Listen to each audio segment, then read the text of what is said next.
एक दिन मैं कार में जा रहा था, उस समय एक लड़का हाथ दिखाकर कार को रोका। कार रोका, मैं पूछा क्या बात है? सर थोड़ा लिफ्ट देंगे क्या वहां तक? मैंने कहा कार में बैठ जा, वो बैठ गया। ऐसी बात करते हुए मैंने पूछा क्या तू प्रभु यीशु मसीह को मानता है क्या? ऐसा पूछा। नहीं मानता हूँ कहा। क्यों? हमारा भगवान हमारे लिए है, ऐसा कहा। अच्छा तेरा भगवान तेरे लिए है, ठीक है, लेकिन बात करते समय अचानक से फोन आया। तुरंत अपना मोबाइल निकाला, बात किया। मैं पूछा कौन सा कंपनी है? कंपनी का नाम बताया। उस मोबाइल का मेमोरी कितना है बताया। उस मोबाइल में किस क्वालिटी का कैमरा लगा है बताया। डुअल सिम है करके बताया। स्क्रीन कितना बड़ा है बताया। 2 कैमरा है करके बताया। बैटरी का लाइफ कितना है बताया। उसकी सारी विशेषता को बताया। बहुत अच्छा मोबाइल है मेरा, कहा। बहुत अच्छी बात है, ठीक है, लेकिन अभी कहा ना मेरा भगवान मेरे लिए है। हाँ है। ठीक है, मैं एक प्रश्न करता हूं, उसका जवाब देना। क्या है? तेरे भगवान का कब जन्म हुआ?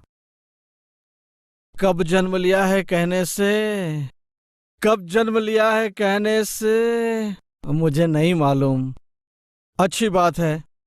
तेरे भगवान का जन्म किससे हुआ है?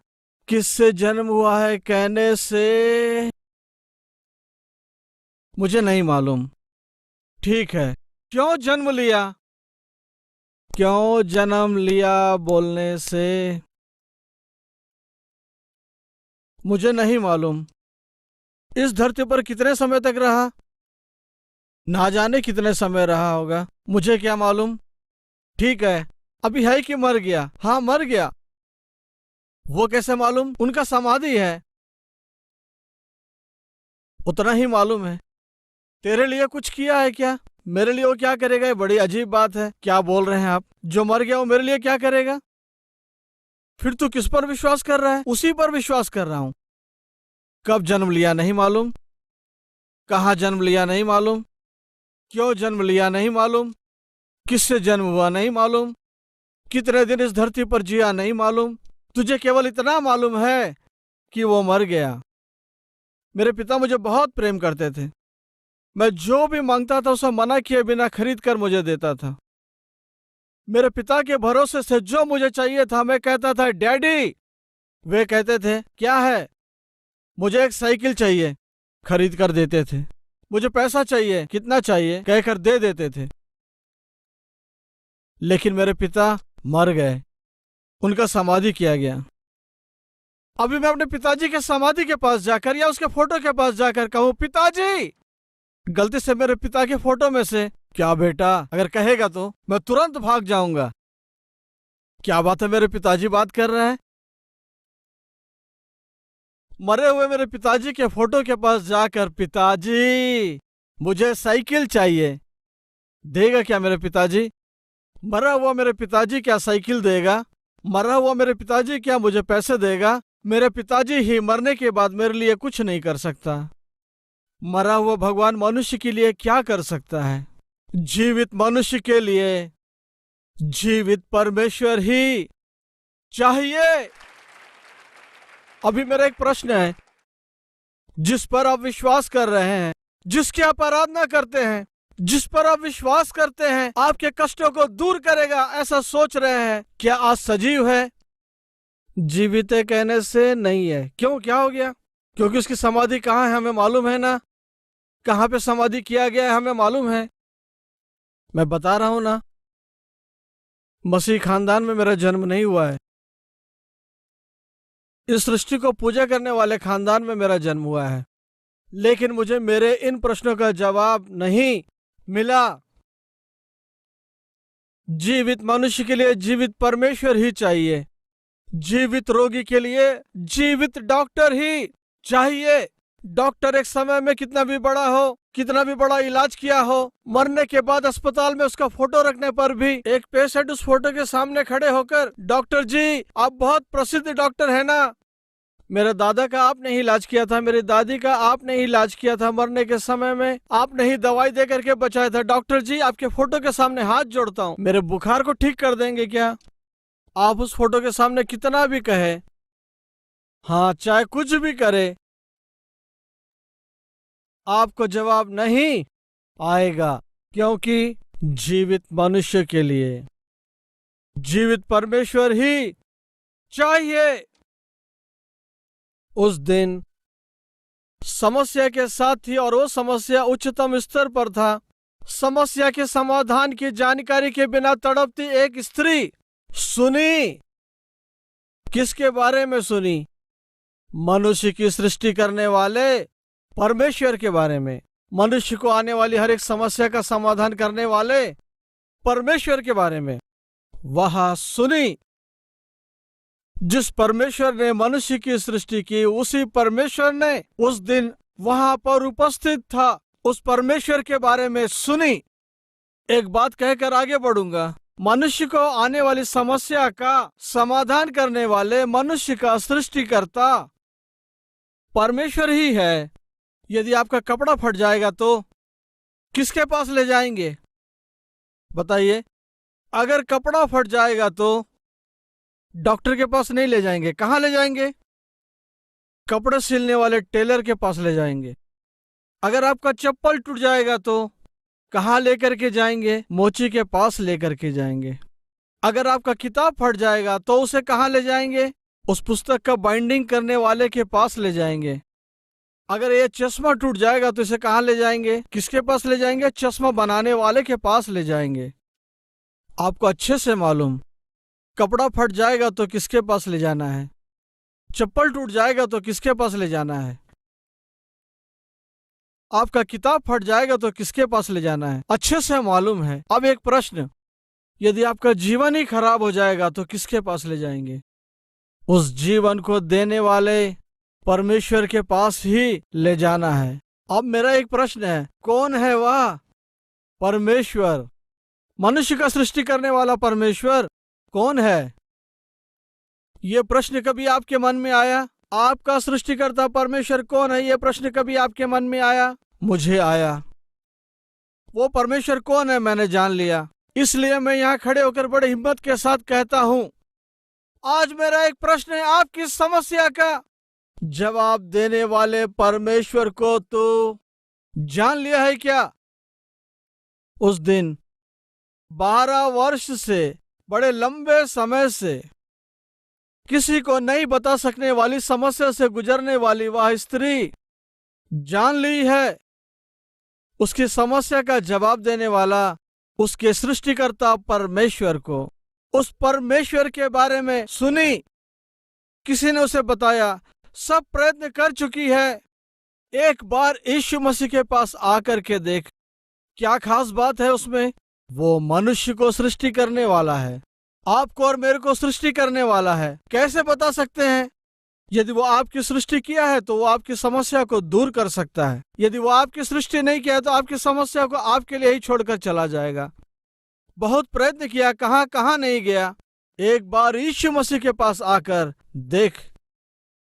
आज ये बात सुनने वाले मेरे प्रिय भाइयों एवं बहनों, क्या क्या प्रयत्न नहीं किया, कैसे कैसे प्रयत्न नहीं किया, अपनी समस्या को कहां कहां नहीं ले गया, किसको किसको नहीं बताया, लेकिन समस्या नहीं गया। ऐसा है तो आज मेरी सुन। आपकी समस्या का समाधान करने वाला, आपके आंसू पोंछने वाला, आपके कष्ट को दूर करने वाला, आपको किनारे लाने वाला वो सृष्टिकर्ता परमेश्वर है। कौन है वो? जिसका मैं प्रचार कर रहा हूं, प्रभु यीशु मसीह। उसके पास कोशिश करके देख। उस दिन वो स्त्री यीशु मसीह के बारे में सुनी। आज आपने सुना है, मैं बताते समय आपने सुने, तो एक काम कर, वो यीशु मसीह के पास आ, उस यीशु मसीह पर विश्वास कर, उस यीशु मसीह के सम्मुख आ। वही की वो लहू बहने वाली स्त्री, जब उसने प्रभु यीशु मसीह के बारे में सुनी, नहीं कही वो हमारे देश का नहीं है ना, वो हमारा नहीं है ना, वो हमारे धर्म का नहीं है ना, हमारे विश्वास का नहीं है ना, हमको उससे क्या, नहीं कही। आपको एक बीमारी है, उस बीमारी के लिए एक स्पेशलिस्ट डॉक्टर है, वो अच्छा इलाज करता है। यदि उसके पास इलाज कराएगा तो तेरी बीमारी ठीक हो जाएगी। क्या आप पूछेंगे क्या उसका धर्म क्या है? वो अपना ही है क्या? हमारे ही प्रांत का है क्या? गोरा है, काला है, लंबा है, यह पूछेंगे क्या? डॉक्टर कोई भी धर्म का हो, डॉक्टर कोई भी प्रांत का हो, आपको एक बात मालूम है, वह मेरी बीमारी को ठीक कर दे, बस मैं जाकर अपनी बीमारी के बारे में बताऊंगा। इतना तो कॉमन सेंस तुझे है ना? तो सुन, तेरी समस्या को मेरा प्रभु दूर कर सकता है। कौन सा प्रांत का है, क्या विश्वास है, ये सबको दूर कर। कितने समय से जिसे तूने आधार माना है, जिस पर विश्वास किया है, समस्या के समाधान के स्थान पर समस्या को और बढ़ाकर नरक को देख रहा है। बहुत कोशिश करके देखा है। एक बार तेरी सृष्टि करने वाले प्रभु पर विश्वास करने से तेरी जिंदगी बदल जाएगी। समस्या का समाधान पाएगा, शांति को पाएगा। एक बार मेरी बात सुन। अब उस समय तू क्या जवाब देगा? सब भगवान एक ही है। बड़ा यीशु मसीह के बारे में आप लोग बता रहे हैं। कृपया 1 मिनट रुकिए। दवाई दुकान में बहुत सारे दवाई रहते हैं, सभी को दवाई ही कहते हैं। इस बात को मानते हैं कि नहीं? दवाई दुकान में सब दवाई है, सब दवाई है कहकर जिसको पाए उसको अगर खा लेगा तो मर जाएगा। इसे मानते हैं कि नहीं? सभी दवाई है, ये सोचकर सभी को खा लेंगे तो सुबह एक, शाम को एक, दोपहर को एक, रात को एक, उसके बाद एक, मंगलवार एक, बुधवार एक, शुक्रवार एक, शनिवार को एक, इस तरह से सभी दवाई लेंगे तो तू जो जीवित है मर जाएगा। दवाई दुकान में सभी दवाई है, लेकिन तेरी बीमारी को दूर करने वाला दवाई केवल एक ही है। इस दुनिया में बहुत सारे भगवान है, लेकिन बहुत सारे विश्वास है, लेकिन तेरी समस्या को दूर करने वाला परमेश्वर एक ही है।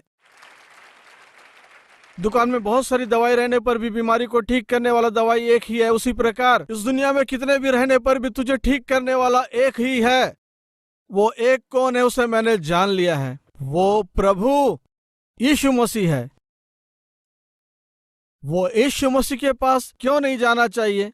वो यीशु मसीह को खोज करके उसे पाकर, उनसे जवाब पाकर शांति से जी सकते हैं ना। धर्म परिवर्तन करने नहीं कह रहा हूँ। यीशु मसीह धर्म बदलने नहीं आया। यीशु मसीह एक धर्म को स्थापित नहीं किया। यीशु मसीह इस दुनिया में आया मनुष्य को बदलने के लिए, उसका मन बदलने के लिए, पापी व्यक्ति को अनंत जीवन देने के लिए प्रभु यीशु मसीह आया है। मैं किसी धर्म का प्रचार करने के लिए, उसके बारे में बोलने के लिए नहीं आया। धर्म परिवर्तन करना है वैसा उद्देश्य 1% भी नहीं है, क्योंकि जिसका मैं प्रचार कर रहा हूँ यीशु मसीह असली में किसी धर्म से जुड़ा हुआ नहीं है। मत्युद्ध भवम मतम ऐसा कहे पूर्वज, सोच से उत्पन्न हुआ है धर्म, लेकिन यीशु मसीह किसी के सोच से उत्पन्न नहीं हुआ है। स्वर्ग से तुम्हारे लिए उतर कर आया है प्रभु यीशु मसीह। तुझे स्वर्ग में ले जाने के लिए, एक मार्ग दिखाने के लिए आया है। वो केवल एक ही एक। वो स्त्री यीशु मसीह के बारे में सुनकर वो हमारा नहीं है करके अपनी समस्या के साथ वापस नहीं गई। यीशु मसीह के बारे में सुनने पर उनके पास गई, उसके समीप आई। एक बार प्रभु यीशु मसीह के पास आ। एक बार एक आत्मिक व्यक्ति नाई के दुकान गया। नाई के दुकान जाकर अपना बाल कटाते समय यीशु के बारे में बता रहा था। बाल काटने वाले नाई ने कहा, चुप हो जाइए सर, मुझे भगवान के बारे में मत बताइए। कोई भगवान इस दुनिया में नहीं है। कैसे इतने निश्चय के साथ बोल सकते हो? अगर कोई भगवान होता तो क्यों एक गरीब व्यक्ति गरीबी अवस्था में है? क्यों दुनिया में इतने सारे कष्ट है, इतनी सारी समस्याएं हैं, इतनी सारी बीमारियां दुनिया में है? मनुष्य को इतने सारे कष्ट और परेशानी क्यों? इतनी सारी तकलीफ क्यों? बीमारी क्यों? इतना गरीबी क्यों? अगर कोई भगवान होता ये सब ऐसा क्यों है? भगवान के बारे में मुझसे मत बोलिए। उनका मुंह बंद करा दिया। वो आत्मिक व्यक्ति चुपचाप बैठ गया, अपना दाढ़ी बनवाने लगा। इस बीच एक भीख मांगने वाला, उसका बाल बहुत बड़ा हुआ था, दाढ़ी बहुत बड़ा हुआ था, रोड के ऊपर चलते हुए जा रहा था। कुर्सी में बैठा हुआ यह आत्मिक व्यक्ति उस भिखारी को देखकर उसने कहा, धरती पर एक भी नाई नहीं है, ऐसा कहा। बाल काटने वाले उस नाई को गुस्सा आ गया। क्या सर, आप नाई के दुकान में आकर या कुर्सी में बैठकर नाई के सामने रहकर कोई नाई नहीं है कह रहे हैं? हाँ, इस दुनिया में एक भी नाई नहीं है। हाँ, क्यों नहीं है? मैं हूं ना। अगर तू है तो उसका बाल क्यों बड़ा हुआ है? अगर तू है तो उसका बाल बड़ा हुआ क्यों है? उसका बाल इतना बड़ा हुआ क्यों, इतना बिखरा हुआ क्यों ऐसे है? अगर नाई है तो उसका दाढ़ी ऐसे क्यों बड़ा हुआ है, उसका बाल ऐसा क्यों बड़ा हुआ है? वो ऐसा है तो कोई भी नाई नहीं है। नाई कह रहा है, आप बड़ी अजीब बात कर रहे हैं। वो अपना दाढ़ी इस तरह से बढ़ाकर, वो इस तरह से बाल बढ़ाकर, इस तरह एक पागल के समान घूमने से उससे और मेरा क्या संबंध है? अगर वो दाढ़ी और बाल बढ़ाए हुआ व्यक्ति मेरे पास आकर कहे मेरे पास पैसा नहीं है, दाढ़ी बना दे, क्या मैं उसका दाढ़ी नहीं बनाऊंगा?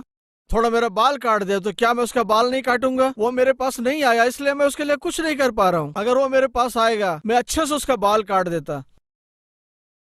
तब ये आत्मिक व्यक्ति कह रहा है परमेश्वर के साथ भी ऐसा ही है। अगर मनुष्य परमेश्वर से दूर रहेगा तो परमेश्वर क्या कर सकता है? परमेश्वर के पास मनुष्य आने पर उस मनुष्य के कष्ट को, आंसुओं को परमेश्वर दूर कर देगा, आंसुओं को पोंछ डालेगा।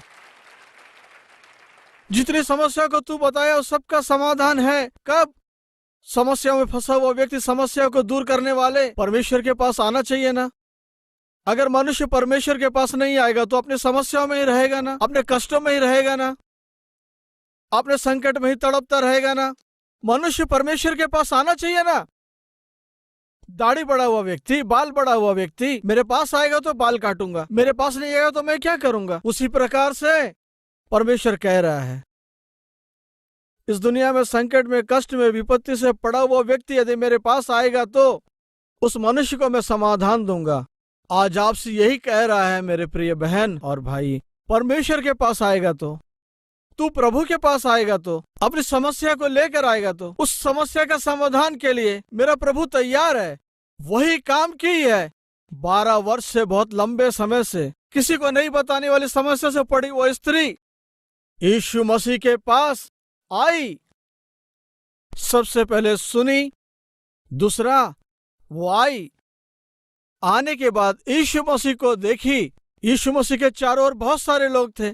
जो लोग उसके चारों ओर थे यीशु मसीह के पास पहुंचने से उसके लिए एक रुकावट के रूप में खड़े थे। सच में आज बहुत से लोग यीशु मसीह के पास आना चाहते हैं लेकिन समाज रुकावट है।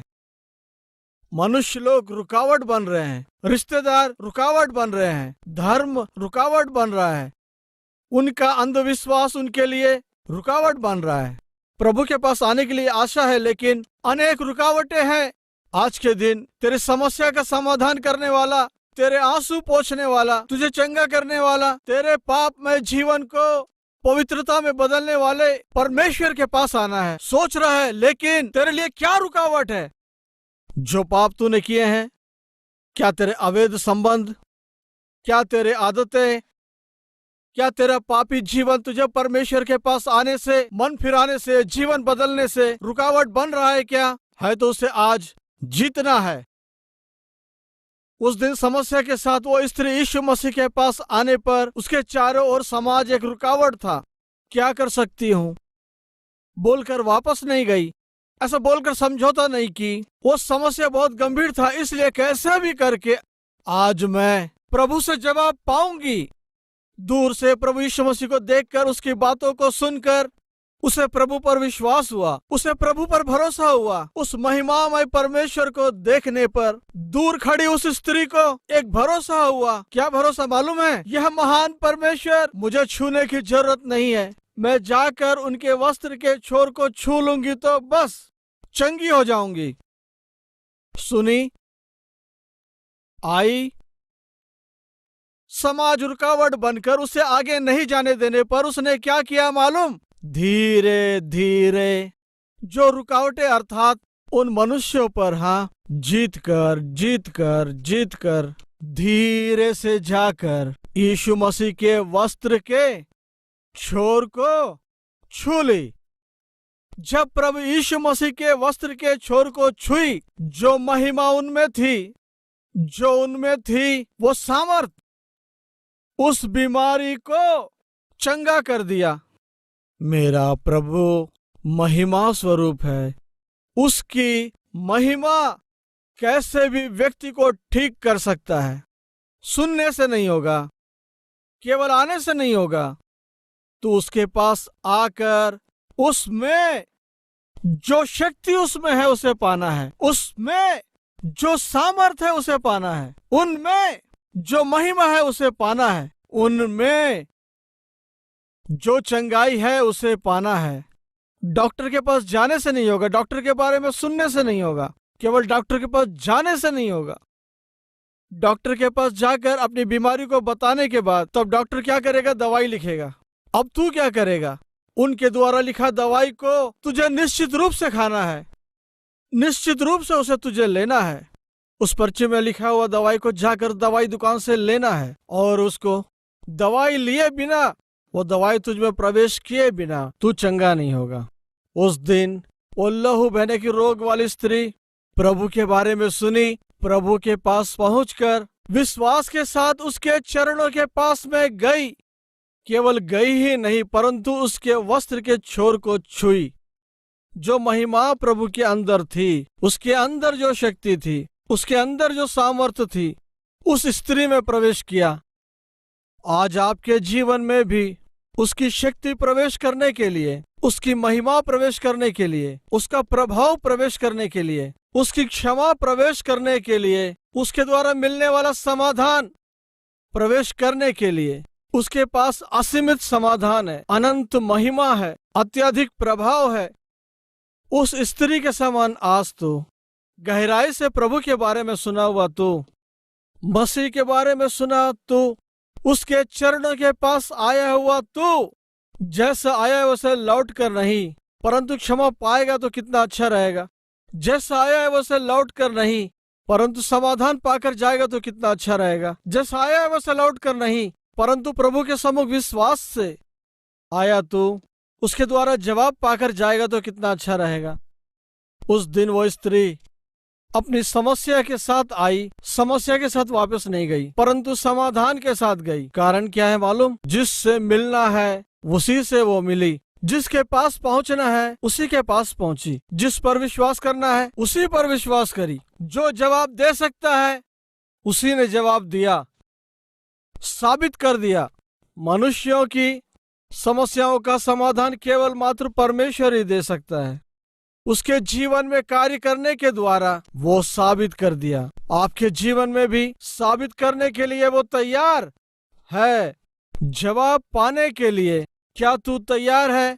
अगर कहता है हाँ, तो क्या मेरे साथ ये प्रार्थना करेगा? Let us pray. प्रार्थना करेंगे। हम में से हर एक सिर झुकाइए, मेरे साथ प्रार्थना कीजिए।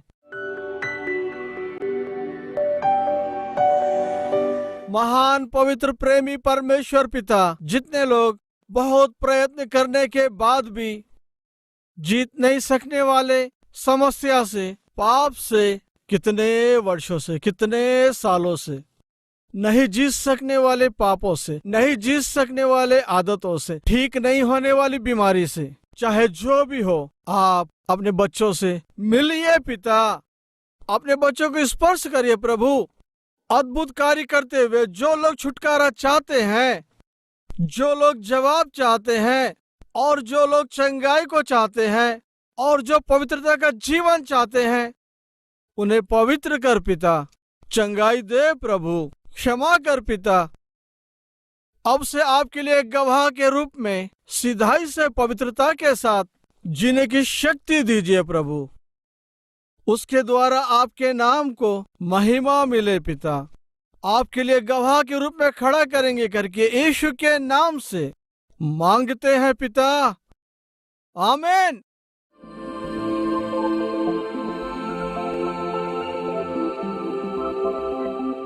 प्रभु के नाम से आप सबको शालोम। मेरा नाम मुरली कृष्णा है। हमारा पश्चिम गोदावरी जिला है। हम एक गरीब परिवार से है। हमारे माता पिता के हम 3 संतान हैं। उसमें मैं सबसे छोटा हूँ। मेरी माँ मुझे बहुत प्रेम से देखती थी और एक दिन अचानक से मर गई।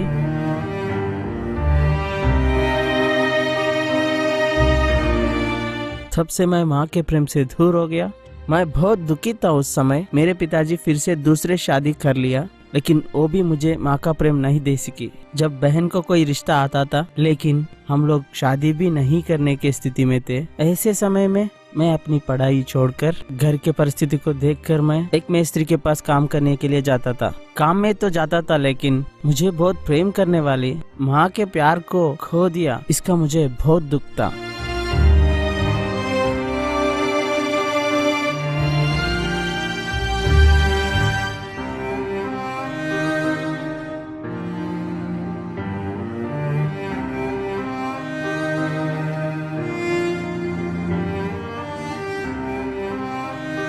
ऐसी दुखी समय में मेरा सार मुझे देखकर परमेश्वर के बारे में बताया। मुझे चर्च ले जाता था। चर्च तो जाता था, लेकिन जो वो बताते थे उतना मुझे समझ में नहीं आता था। माँ का दुखी मुझे बहुत ज्यादा था। ऐसे समय में एक दिन मुझे टीवी में कलवरी की आवाज को सुना। परमेश्वर के दास के द्वारा परमेश्वर सीधे मुझसे ही बात किए। तुझे माता पिता से अधिक प्रेम करने वाला परमेश्वर है, प्रभु यीशु मसीह है करके। जो पाप तूने किए है उसके लिए वो प्रभु यीशु मसीह अपने प्राण दिए हैं। प्रभु के दास जब उस बात को बताए, मेरे हृदय पिघल गया। दुख के साथ आज ये बात सुन रहा होगा, ध्यान से मेरी बात सुन। माँ एक बार भूल सकती है, जिसका मैं प्रचार कर रहा हूँ।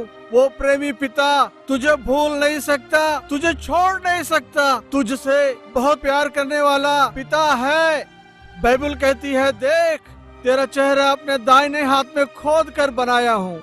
मुझे बहुत प्रेम करने वाले परमेश्वर है बोल के मैं जान लिया हूँ और तुरंत कलवरी टेम्पल में आया हूँ। प्रभु के दास के संदेश के द्वारा मैं बहुत आशीषित हुआ हूँ। मेरे माँ बाप के प्रेम से यीशु का प्रेम बड़ा है करके मैं जान लिया हूँ। इतना प्रेम करने वाला परमेश्वर है करके बहुत लोगों को यीशु के प्रेम के बारे में बताकर अब तक 221 लोगों को कलवरी टेम्पल को मैं लाया हूँ।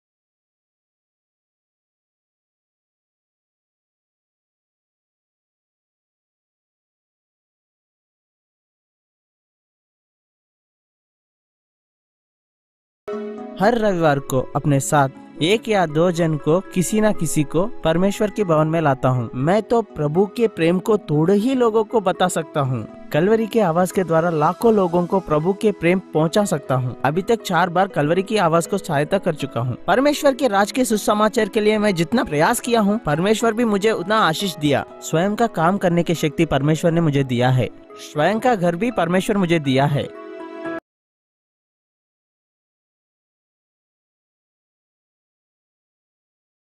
मेरा परिवार अभी बहुत खुश है। मुझे आत्मिक रूप से बलवंत करने वाले आत्मिक पिता सतीश कुमार जी को मेरा धन्यवाद।